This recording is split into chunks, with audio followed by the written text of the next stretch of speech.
Hello, hello, hello, once again, lads and lassies. My name's Josh, and I am once again diving back into the Lovecraftian horror that is Made in Abyss. Now, I did get what I asked for last episode. Oh, technically it was last two episodes, because I watched them together. It was a two-parter, and I got the complete story of what happened in the past. What happened to the prologue people at the beginning of Season 2. Of course, it was awful. And I was semi-right, kind of. I said, are the prologue people the hollows that we see in the current day? But I was right, but like not completely, because I didn't think that's how they got to this point. Because the little girl turned out to be the tree, and she somehow turned everyone into the hollows. And there's like a wishing stone, and the cool hollow, the very charismatic one, is kind of evil, not really. I mean, I guess he was doing it for like a good cause, but there's no excuse for what he did. Yeah, and now the redhead is out. She's giving Rico all this information, and Rico and Reg need to save Nanachi. Reg is trying to, or not even trying. He is like got the Hollow Princess's help. Like she's 100% on board. She ripped off her arm for him to potentially save Nanachi with. There's a lot of stuff going on right now, and this is the last 4 episodes. So will the season wrap up, or will we have a cliffhanger? Let's see how many episodes I binge in this recording, and maybe 2, maybe 4, maybe 1. Let's see. Let's go right into it right now, lads. Ah, the flies is an extra touch that no one needed. Well, protein at least.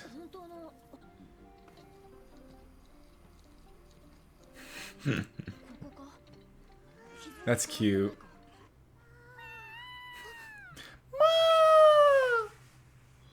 Oh, my dog didn't like that. My bad. I wonder if I guess they can't get reunited, but I wonder how Fapta will react to the redhead of Veiko. Hey, she's one of the people from before.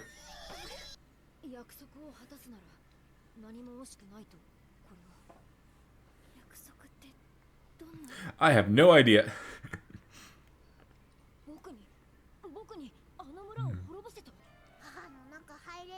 Or like, so she can't go inside. It's not a choice of hers.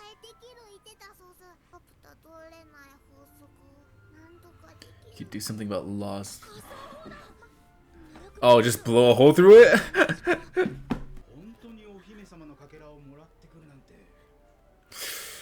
Ooh, is he gonna recognize her? Yeah, definitely does.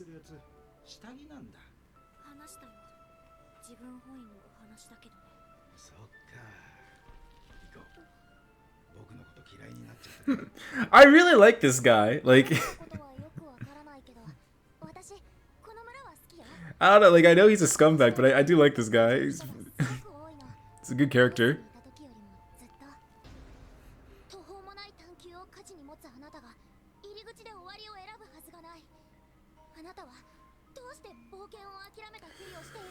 Oh.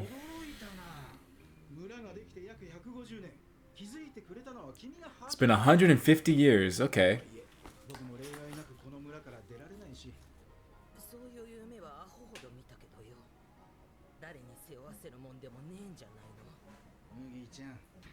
Oh, that makes sense. So like the new, or not the new, the green Mugi. That makes sense as well. Why she's able to speak so clearly the language, or like Riko's language. It's because she's fresh. None of these other people can speak the newcomer language.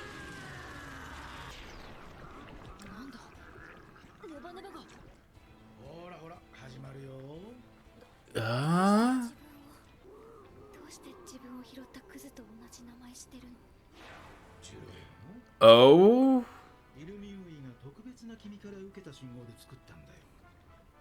She made him? What is the village doing?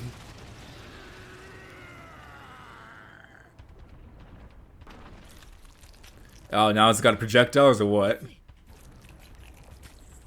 Oh.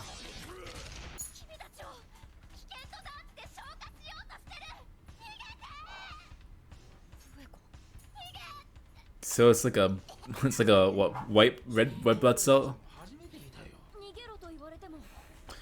Alright, so it's a defense mechanism now. So the village itself doesn't want to go. Is that Urumi's choice?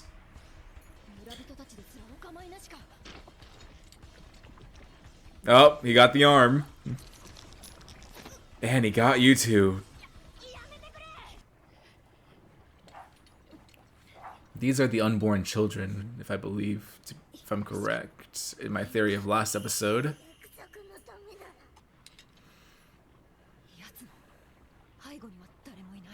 Oh, beam time. Or, let's get, why don't we get the whistle to give you a power-up with the beam? Is it gonna do anything? Not a direct hit. I would have aimed more for the center.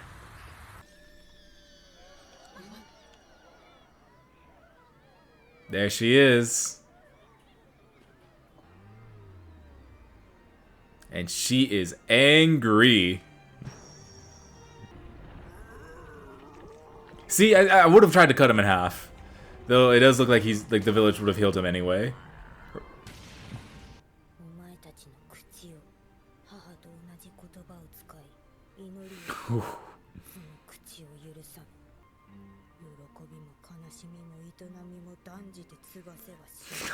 Yeah, she is angry. I wonder what she can do. How much power does Fapta have behind her?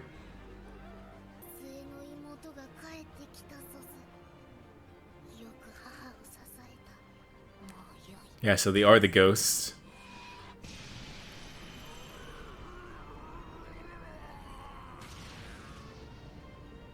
And she regrew. Alright.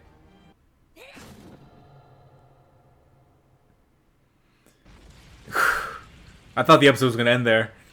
It is getting very close to ending, though. Ah, oh, Nanachi. What have you done? Oh, she's getting the memories.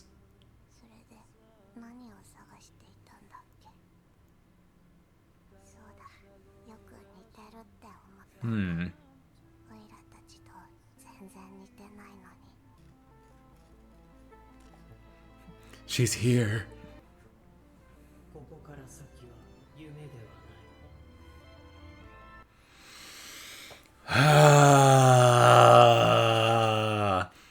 Starting now, we go on to the next episode. I really like this music. I was actually just going to skip to the next episode, but I'll let the credits play.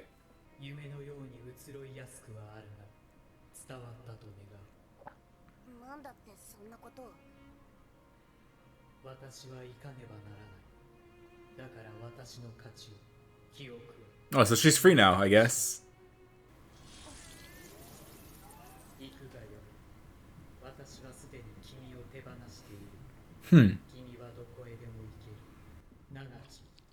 Oh.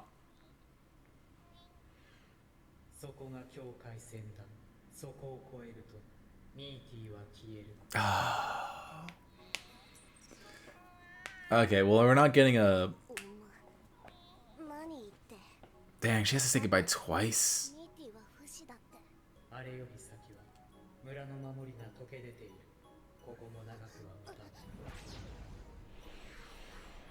Oh, the curse.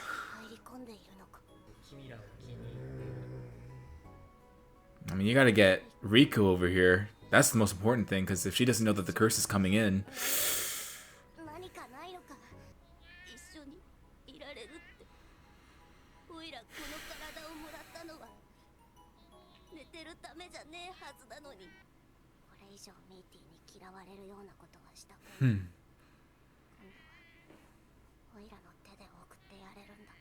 Oh, yeah, that's it. That is something that she couldn't do. She had to ask Reg. But now she's able to give Midi freedom. by herself. Man, it was already hard enough to say goodbye to her once. But this is more bittersweet than sad.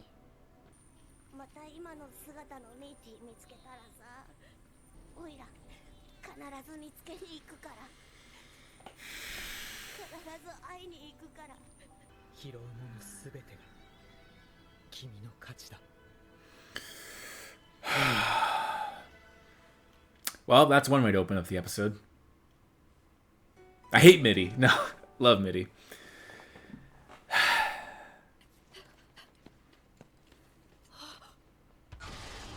Oh my god.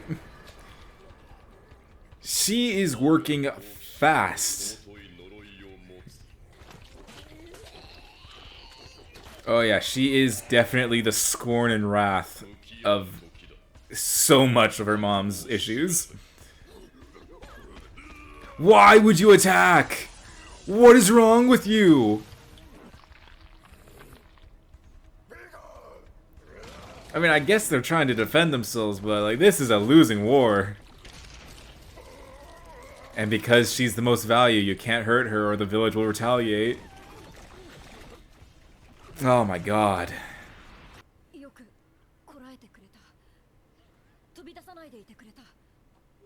Actually, yeah, you know, that is showing a lot of restraint on Riko's end. With the power of friendship and previous memories.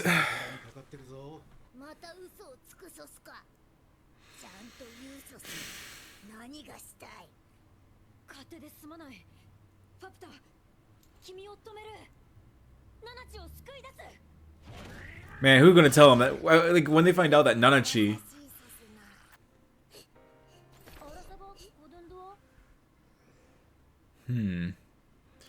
He was just a wanderer.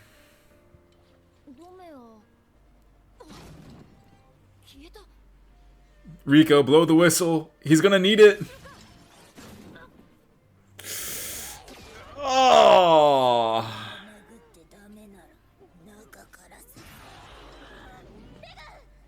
Blow the whistle, Riko! That's not how memories work. That's not how memories work.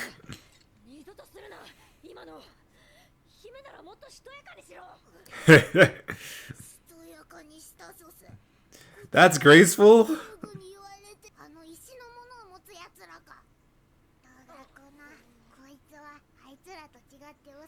The stone people. So they're talking about the adventurers, cave raiders, right? But how does he know?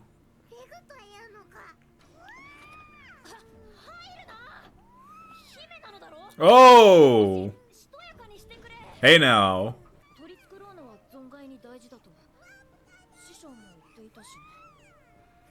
So this is already after he's met Elizabeth?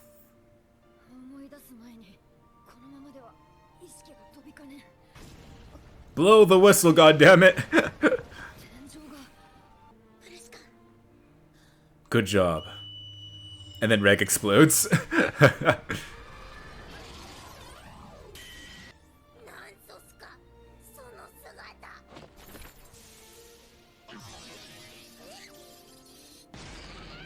Oh, he is so much faster now.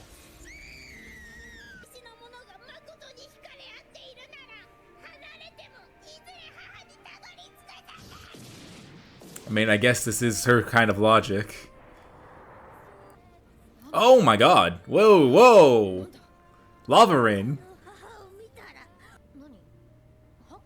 Oh yeah, she has been saying that. Okay.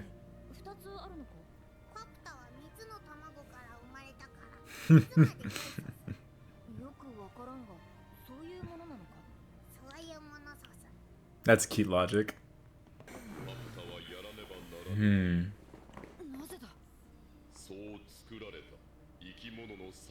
I mean, I guess she was born to do that one thing. Okay, so something happened to him even before this.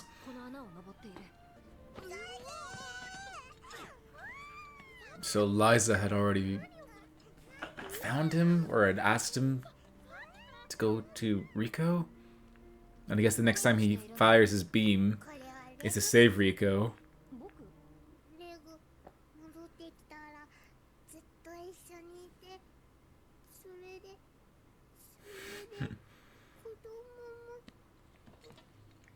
I hate to break it to you, but the biology I don't believe allows that. They were very special to each other. How long has it been, too? That's the question. Okay, it can't be that long, because Liza probably instructed him to take care of Rico or something like that.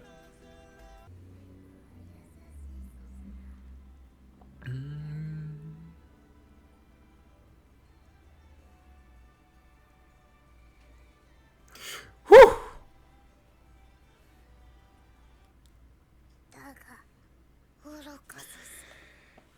She's on a mission. Okay, I know that I probably, like, content-wise, I probably shouldn't do this, but I think I'm just gonna watch the last 4 episodes, or like not the next 2. Oh man, we're in for a movie, guys. It's a Made in Abyss, almost movie-length reaction. Reg. I guess her mission for her mom is more important, or not more important, but it kind of is to her. It's more important than her future with Reg. I mean, she was technically born to do this too, so... Yeah, she got him. And she's very emotional about it. And why does he call him the prince? Oh, he was like that when I found him. Oh? But why?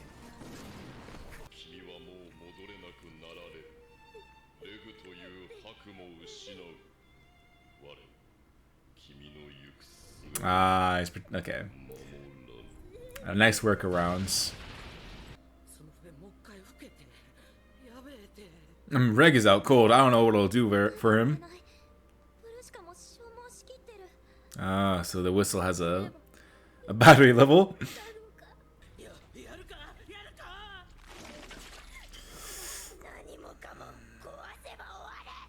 That is true, I suppose. Oh, he's here. But how will you react? Nanachi looks really cool with that helmet.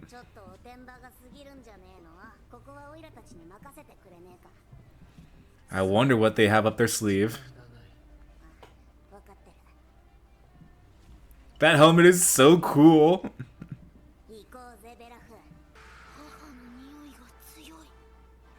He was her first, I believe.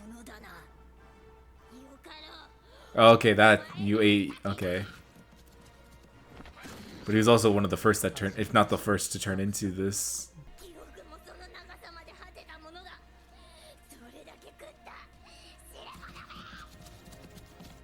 Oh, so the more you consume, the bigger you became.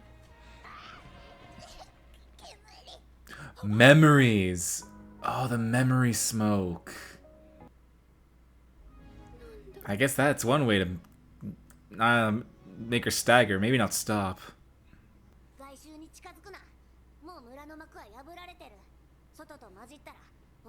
Oh, they'll disappear.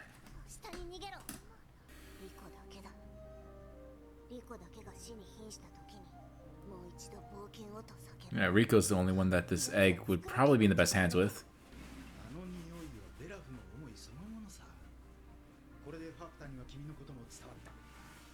So you can use her now.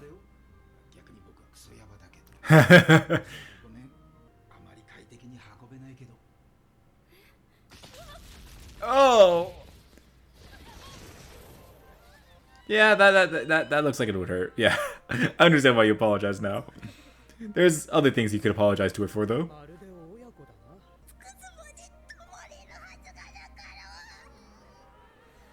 Thing is, your mom loved all these people. I think she did, at the very least.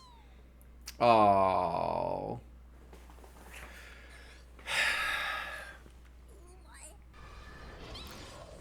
Oh, and now the creatures of the abyss can get in here. I just realized, yeah, there's a giant hole, so nowhere's safe. Oh, it's that big. It's the big one. Yeah.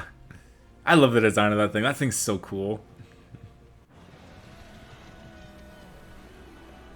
Oh my. Everything came running. Oh, yeah. Well, Fapta, this is technically what you wanted.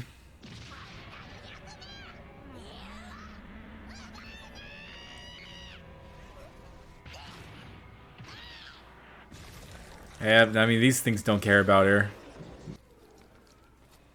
I mean, they're just animals.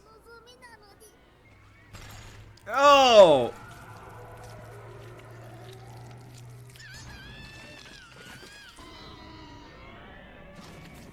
Oh! Oh!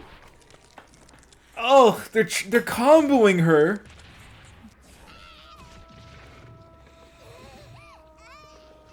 Ah.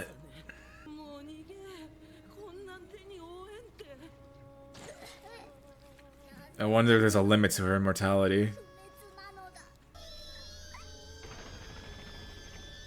Now what's coming? Oh. Her siblings are trying to save her.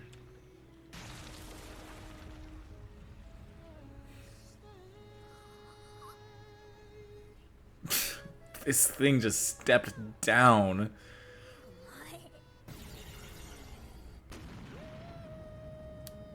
The villagers? Ah.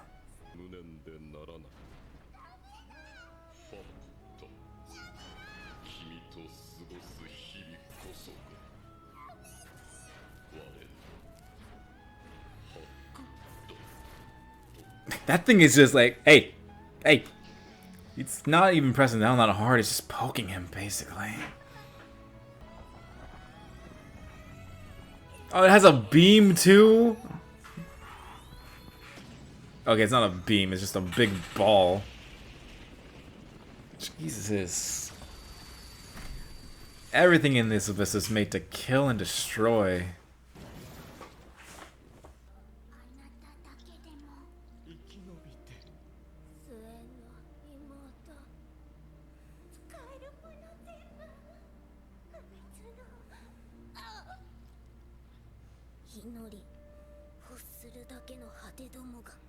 Okay, so they are hollows.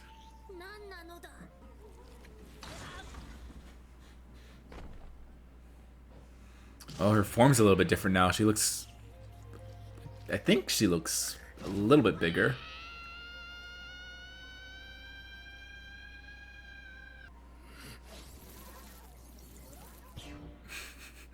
Cool. Alright. Last episode of the season. The journey ends in 3... Oh wait, it's an hour long. Never mind. I misread the runtime. It's 48 minutes long. It's basically 2 episodes. So I guess I'll just do these 3 episodes and do that last one as a separate installment. Just so I can get my theories out of the way. I guess since it's so long, I feel like it's going to be really dense. So there's probably going to be a lot to talk about in there in general already. So let's start off with... God damn! Why is this show so dark?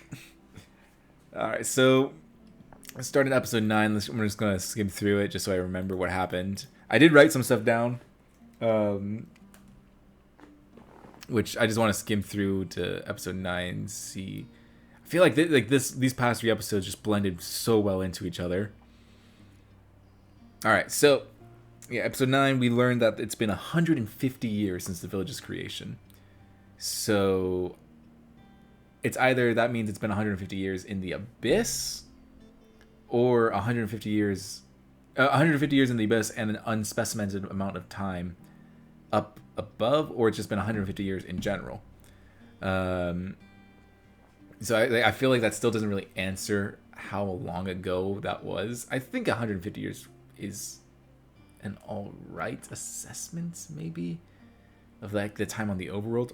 I feel like there's been a lot of development on the overworld's part, or at least on that island of the abyss. So I don't know if 150 years is enough to have made all those settlements, those buildings. I feel like it's just like older. So if it's been 150 years in the abyss, then so much more time has been added, has been gone by up above. And speaking of time, this is kind of going all over the place, but I am trying to like keep it, not simple. I'm trying to like keep it cohesive, this conversation cohesive. So we're talking about time. We did learn Fapta and Reg's relationship. They were semi in love, I think, or they at least they both saw each other very close. I mean, Fapta is like, I want to spend the rest. When you're done with your mission, come back, children, please. And then Reg basically just said like, yeah, well, let's spend the rest of our time together adventuring. So they both held each other very closely. And I'm assuming that Reg's thing is like, I already made a promise to someone, but after that promise, I'll come back. I'm assuming that promise is to Liza to go get Rico, I think. I mean, I don't know why else he would go up to the surface. And he mentioned something, or not to the surface, but, you know, I don't know why else he would be leaving. What other promises he could have made. And he also, he also said something with his beam, too. He's like, I don't know when the next time I fire it, what'll happen to me. That's why he didn't shoot Irumi right then and there. And then I guess his promise to Liza was just so strong. It's probably like something protect Rico, or it has to be something to do with Rico. But like he saw Rico was about to die to that snake thing, and he fired the beam, knowing that there would be consequences, just having no idea what they would be. And now he has no idea of anything. And granted, he is getting his memories back, but it took so long for that to happen.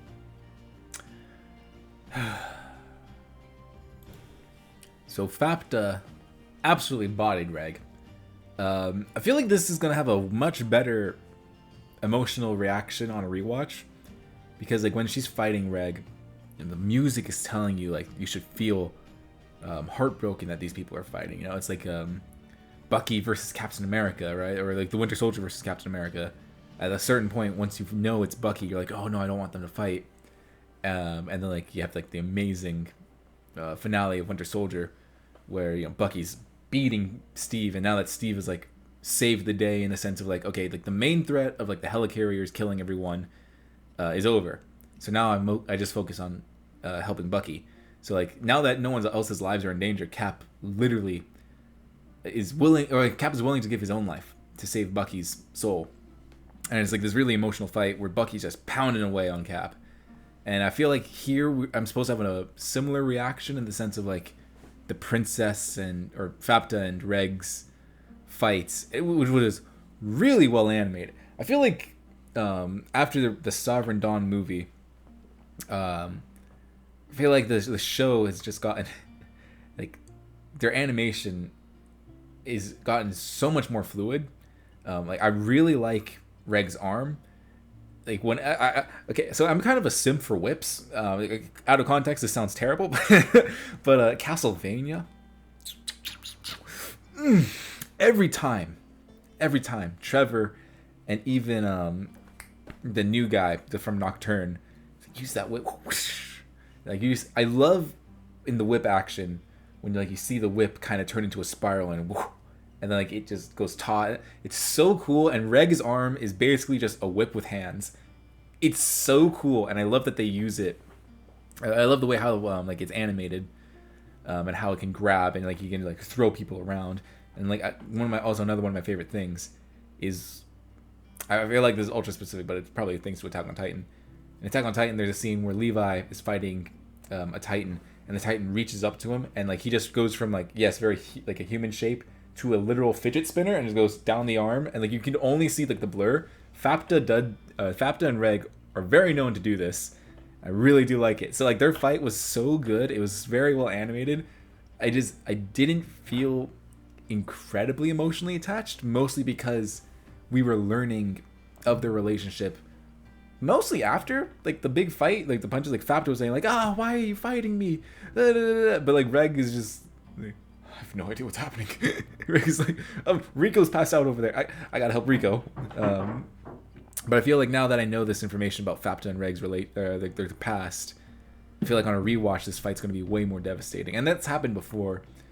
I mean, like with Attack on Titan, it's more like story-wise, not emotionally-wise. But like when you rewatch Attack on Titan, there's so much stuff. Like there's so much stuff that's hidden within, like so much lines of dialogue. I mean, season 4 is basically, I think it was like episode 20 or 20 to 22 of Attack on Titan, season 1. I don't remember which specific episode. I was rewatching it recently because season 4 is the final part is coming out. I'm behind though on my rewatch. I'm on season 3 of my rewatch, and I still need to watch up to season 4. I really want to. I hope I can stay away from spoilers until I'm done with my rewatch. Episode 20, 21, or 22 of season 1 of Attack on Titan. One of those episodes, the entire 20-ish minutes, is completely devoted to foreshadowing and setting up everyone's main thing in season 4, specifically Eren. So like on a rewatch, you'll catch all that. I feel like in this show, a rewatch is just gonna hit you so much harder emotionally, especially with Fapta and Reg. And who knows, maybe in season 3, like Reg, at this, unless like within like the finale, we see more of Reg's past. Reg has glimpses, like he said. I really like how they explained it though. Like I know we're missing a lot of or at least for me, I'm missing a lot of context to get super emotionally invested. But then you also don't get the scene where he's like, I have glimpses, happiness, your faces. I have small feelings inside, but I can't make out specific memories. I really like that scene.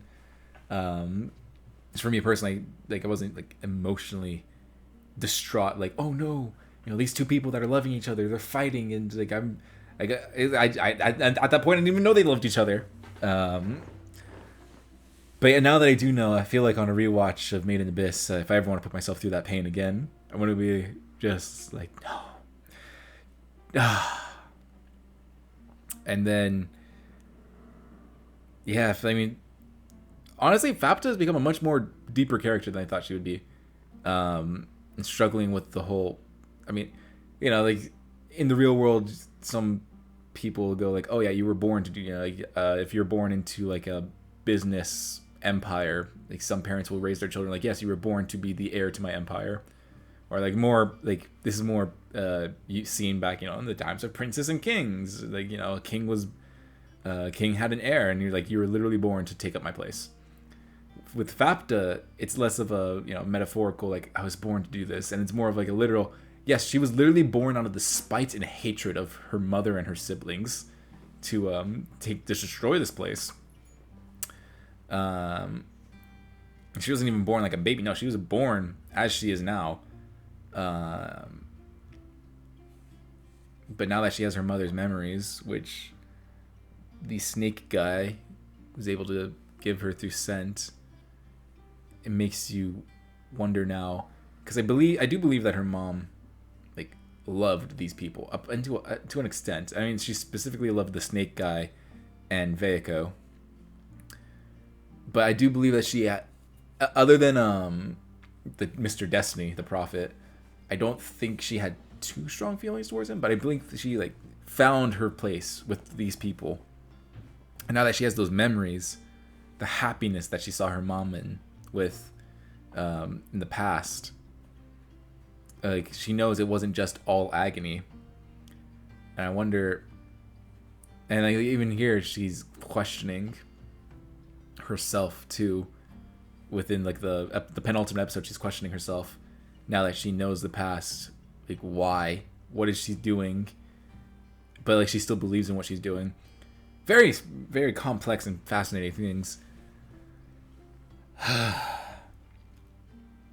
So much pain. It's just a lot. It's a lot to go through. A lot of emotional turbulence.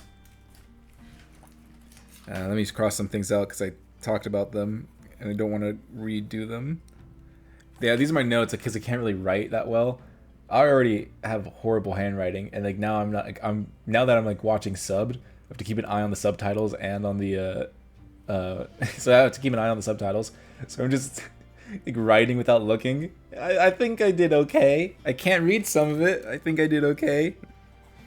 Oh yeah, okay, so since we're talking about reg, why not we just keep it going? We have the Wanderer reg, which I was thinking. Well, it's weird. Okay, so the prophet calls Reg the prince. Like, oh, the prince couldn't stop her, or the prince is here.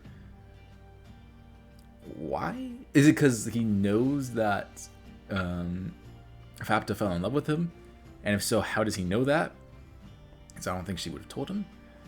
Or I don't think he would have been able to see that. So it's either that Iruma or Irumi made Reg, or there's just more factors. I mean, Reg is going to be a big mystery. I highly doubt that we're going to get all the answers within the next episode. Season 3, which I believe is, I hope is confirmed. I'm probably going to go more into his past.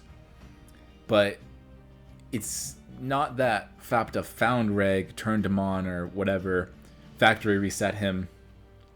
Reg found her, and he was already on a mission. He was wandering around, just kind of like there. I believe he was just speaking Japanese, or whatever the I'll say English, even though it's not English. He was speaking English. Fapta was speaking the monster language, and she just learned, almost learned immediately, how to speak English. So I wonder, what was Reg doing? I mean, I have my theory that he had already met Liza maybe at this point. If Liza had made it to the underworld, or not the underworld, the sixth floor, the sixth layer, she can't go back. She finds this machine, or this machine finds her. They've become friends, and she trusts him to go get her daughter, or protect her daughter. And then Reg's like, yeah, for sure, I'll do that for my buddy, my good old pal.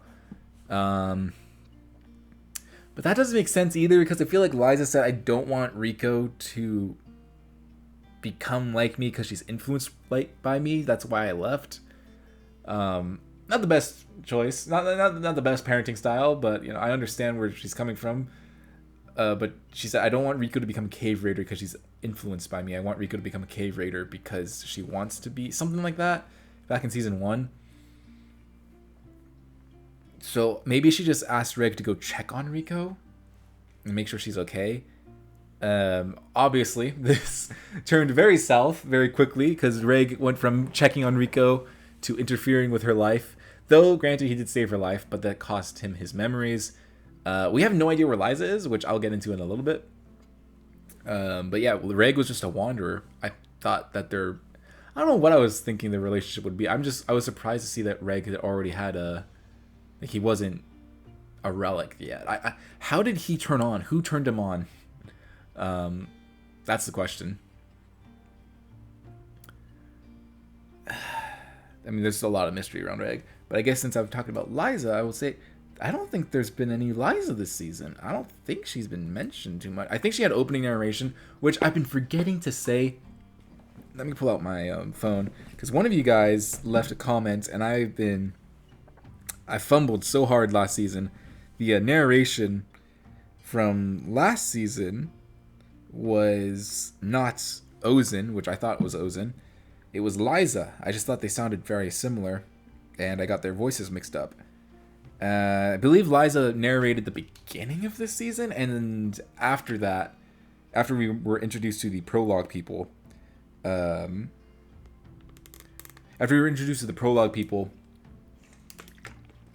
think Veiko is taking the spot of Liza's narration. I'm trying to scroll down to see who... Oh, these are Dr. Stone reactions. I'm trying to scroll down and see who brought it up. Okay. It was Unidentified 2026. Oh, what's happening in 2026? The narration is actually Liza, but I totally agree. I don't think the manga had those lines, and it really adds a lot to the anime. Oh, okay, because at that point I said that the narration adds a lot to the anime. Oh, it wasn't in the manga, huh? Cool. All right, so Liza has been the narrator, and I don't think there's been many narrations throughout this season. And I think Veiko is I don't know why I feel like Veiko's taking up those narration spots, but even like without the narration, right? Like excluding narration, Liza hasn't really been a big thing this season. I think Rico asked about her at the beginning of this season when they found the town, and since then we haven't gotten much mention. It makes me wonder: is Liza a part of the town? Is she one of the Hollows? But like the more recent Hollows have stronger memories and ties, which is why the green one can just speak perfect English, and Kaja has like some broken English, and everyone else like these guys like they have no idea what they're like. When Kaja and Rico and the green one were talking, one of the older ones we saw this one actually get turned in the prologue episode. They said like what are they saying? I can't understand them. They're speaking the new language, or like they said something like the new language or the new speech, the new tongue. So I guess the running theory is like the green one would be Liza, but I don't think that's going to be the case. So I guess the question is, where is Liza? Is she even deeper within the abyss? Did she find the golden, or not is this the golden city? I guess this is the golden city, or maybe not. Did she find this city, go, all right, bye, and she goes even deeper?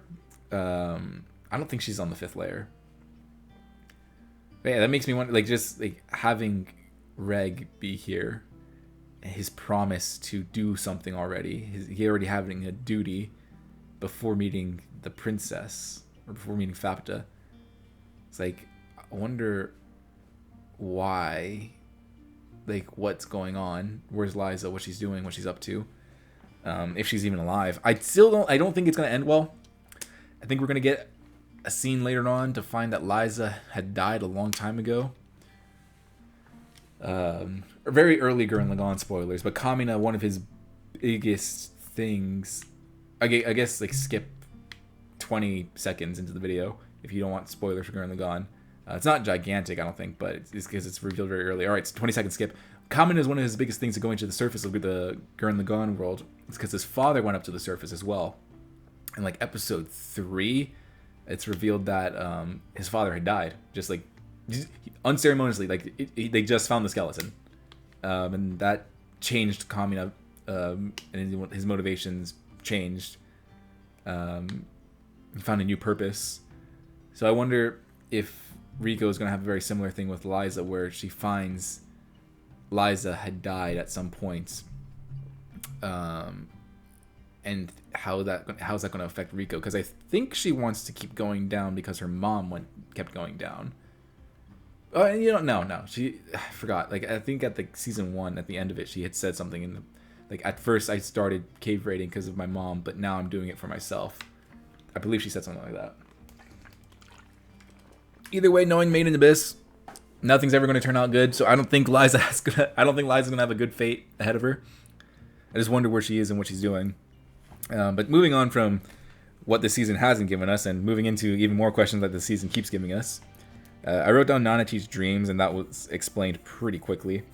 I think that was even explained within the minute that she said, like, I'm getting memories of the past. It was the snake guy. This is an interesting one. Dang it. No, I'll keep going with Nanachi because this is a new topic.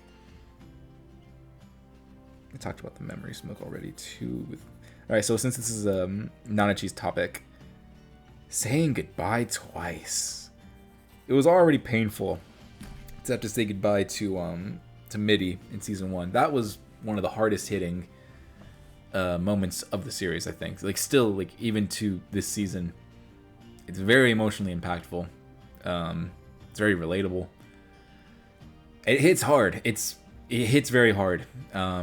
Having to say goodbye twice. Nanachi's whole thing of, like, if we meet again for a third time, I don't know what I'm going to do, so I'm going to need you to give me a kick in the back. Like, spur me on.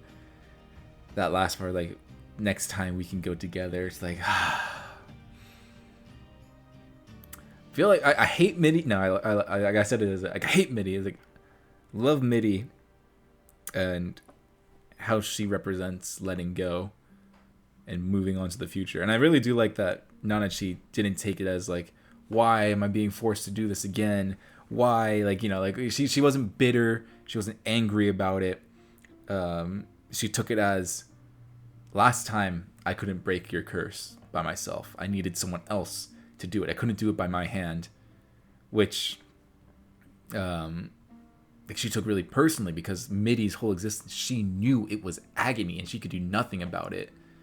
And now with the snake guy, because of his selfishness of wanting to recreate Midi for his own scientific purposes, she was able to give Midi the one thing that she never could, freedom.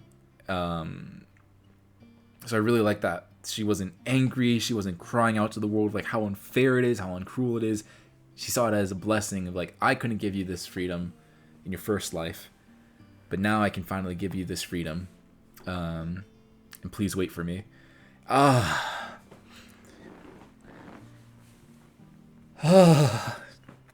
just remembering right before Reg killed Midi the first time, how she said she was okay with it, and then she just ran back and started crying. And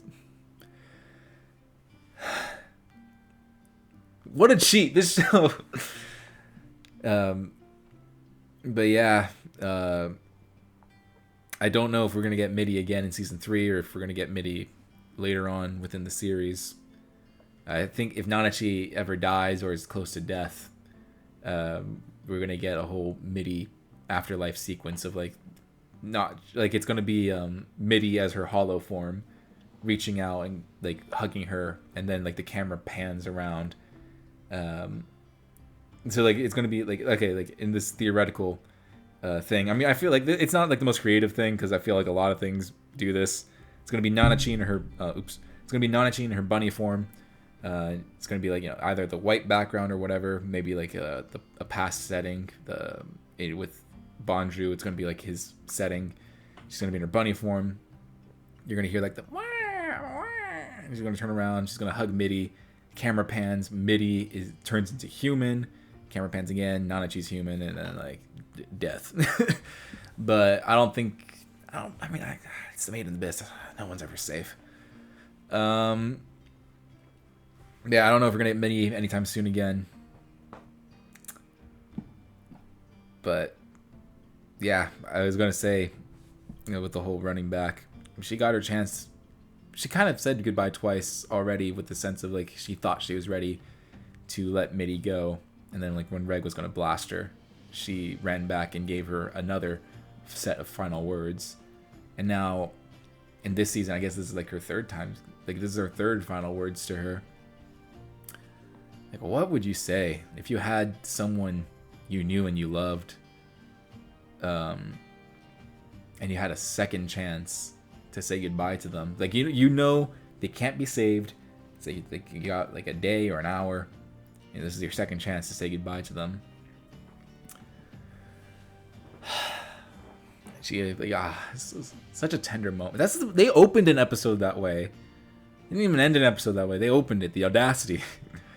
Just like comforting Midi in the sense of like, I found people, and I found something to do without you. And we're doing things. I'm happy. Man, not think Made in the Abyss would be so deep when I started watching. I knew it was going to be painful. I knew it was supposed to be like, oh yeah, Made in the Abyss. It's the suffer anime. It's the depression anime. But I thought it was like just visually, you know, like midway through season 1, Riko got her arm crushed. I didn't think we were going to have this whole Midi thing. And then the last thing I wrote down, not as important, maybe it is. I had asked where some of these residents had come from, because it does not look like there is near enough residents in the prologue parts of last couple episodes. It did not look like there was nearly enough people to have filled this entire village with how much life we've seen it in. So I was wondering, like, are there extra cave raiders who have come in? Which that theory I think is semi-confirmed with Boogie, or the green girl. She said, I do miss exploring and challenging the abyss. So she's a cave raider who gave herself up to Irumi. The question is, how many others are cave raiders? And then, well, it can't be that many because we haven't really seen too many characters speak English. I mean, the green one is the one that speaks it the most fluently. And then you have Kaja, I think that's his name. He speaks it very brokenly, so it seems like he learned it. And he didn't, like, he wasn't born, or not, he didn't come here speaking it. It seems like he learned it. He speaks very broken. I think he speaks it very brokenly. So I think the green one's the only one that's like super fluent. So I wonder how many other are cave raiders. But this episode gave us a very big thing, which I don't know. They didn't treat it that big.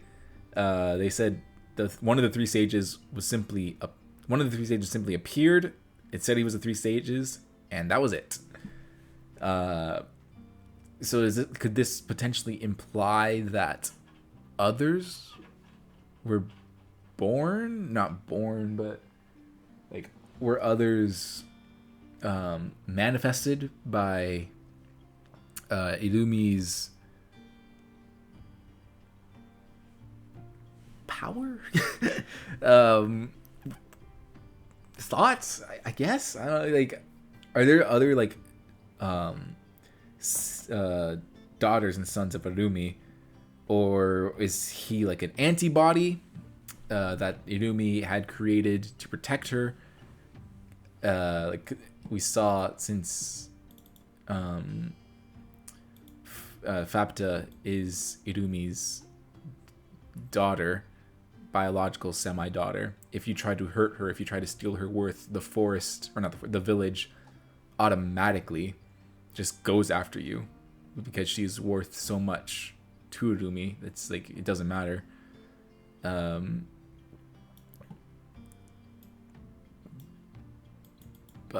I'm not sure exactly how it works. Also, Nanachi's drip, like, that helmet is so cool. I guess her pants too. The helmet, though, that's what I want to focus on. That helmet is sweet. But yeah, I mean, that's all that there is to digest in the episodes. It seems that Fapta's gotten a power up now, that she's eaten some of the people.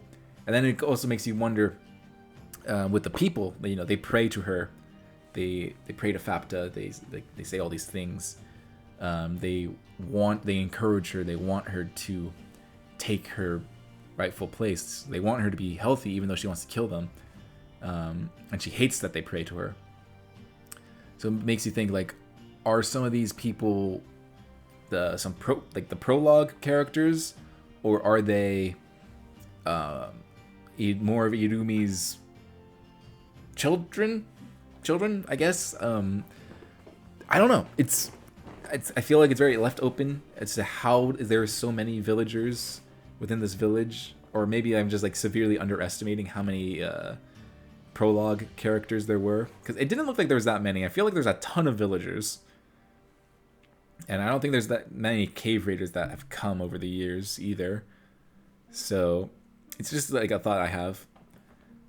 And then, like, one of the big things that we have going forward into the next episode is that the prophet wants to use, or Nanachi believes that the prophet is looking to use Riko as the new Irumi. Not as technically as a new Irumi, but he wants to, since Riko, I mean, Reg is a child, but I don't think he counts. He's just got the body of a child. He's a robot. So I don't think that's, I don't think he'll count towards the wishes. Nanachi's a hollow, so I don't think she counts either. But Riko is just a child. She's just a kid. Like, 100%. I don't think there's anything behind, you know, there's no, like, secret twist. Like, oh, she's actually, like, hollow or anything like that. So the prophet wants to use Riko to create a new home that allows everyone to adventure. I really like how Riko called him out, and she's like, yeah, no, you're way more ambitious. You want to keep exploring. Why did you stop? And he's just like, Dog, I literally can't go any further. If I go, I'm gonna disappear. So he had to with the very limited time he had to make a compromise, either his life as well as the life of everyone under his protection. It's either like he puts that first, or he puts his goals and dreams of exploration first. So in the end, he compromised on those dreams, and he decided to give everyone else life, even though like it was very selfish of him. I feel like his character is so deep. I really like his character. He manipulated. I know he manipulated Arumi somehow. He tricked her into wanting to become the tree to give everyone else life. He probably said like, "Hey, if you do this, then you're giving Veiko life." And Arumi was already broken because of all the kids she had lost. She had already turned into the pink thing, so she wasn't all there anyway. So it was probably very easy for him to manipulate her into wanting to change her dream. So he has Fapta has those 3 eggs, and he wants Rico to use those eggs or at least Nanashi believes that he wants Rico to use those eggs to give everyone a life outside of the boundary of the city, so he can keep on exploring and go deeper. But what would that do to Rico? Like, how would she be affected by it? Would she turn into Irumi? Like, she become the new Irumi? She become a tree, which become a boundary or city. Which, yeah, after seeing how those eggs affected Irumi, no thanks. I don't know how this whole desire thing works. I don't even know what I desire. So I'm not going to touch those things. They're gonna leave them and I'm just gonna forget that they ever existed, because not worth it. Not worth it at all. But yeah, I do wonder if those eggs will come into play at the end of the season. Like, will Rico make a wish? Will Fapta destroy them? I think that's the best way to deal with it. Destroy the eggs. Make sure no one else has that power. I don't think Rico would... If Rico uses them, then... I mean, like, Rico does know her desire. Her desire is to go deeper into the abyss. I don't even think she's conflicted about finding her mom. I mean, she even said, like, yeah, it started out with me wanting my mom, but now I just want to explore. So her desire is to explore. Which I believe Irumi's desire was very split, because everyone's getting sick. Like, she had found this family with everyone, and even if she didn't see in the entire party as family, I do believe that she had enough memories to want them to be a family. So she had found the family with the entire prologue group. She very much saw Veiko as her mom. Veiko got sick. And then, like, she had the desire to be pregnant, which might have been, like, a thing, like, she subconsciously wished for. Like, she did mention it a lot when she was sick. And, like, she just mentioned it a lot in general to Veiko. So I'm not surprised that, like, whatever her, like, maybe she had, like, a different desire. She's like, oh, I wish for this. I wish for everyone to be healed so we can live like, as a happy family. Her inner desire was, like, she was so scarred by her village, like her original village, her original people. Her deepest desire was to be able to become pregnant, I believe. And that's why she got, like, the twisted fate. And then I think the prophet was able to twist her desires, give her a new egg. Which, I mean, I guess if, like, the wish had already, like, she got the wish to become pregnant. So I guess since that desire was completed, she may have gotten a new desire, which would have been to protect Veiko, and the prophet was able to twist that desire into protect. Like, if you protect the village, you protect or if you protect all of us, you protect Veiko as well. I don't know. I feel like he twisted something, which we don't know exactly. Like, he has Veiko right now, so, like, there's gonna be a lot of things that are gonna. I mean, it's almost an hour long. It's 50 minutes long, so, like, a lot of things are gonna go down within this lot, like the finale. Just exactly what? Yeah, I said I don't think it can get sadder. Last episode, or like last reaction, I believe. I said something like, "Oh, it can't get sadder than this." But they pulled mid even, and it made me depressed again. So, lads and lassies, if you want to see, if you want to see my next finale reaction for Made in the Abyss, make sure you hit that subscribe button, hit the like button, notification bell, all the things. And it's up on Patreon right now, so if you like really can't wait till next Monday or whenever I started dropping these, it's all right. Go over to Patreon, early access and full length as well, so you can see all my uncut faces of agony, despair, depression, and hype. Where I'm not saying words, I'm just looking at the screen like. Check that out on Patreon right now. Link in the description below. But if not, that's completely fine. Just leave a comment down below, and we will see how it all comes to an end next week. All right, lads. Oh, don't be depressing. Bye.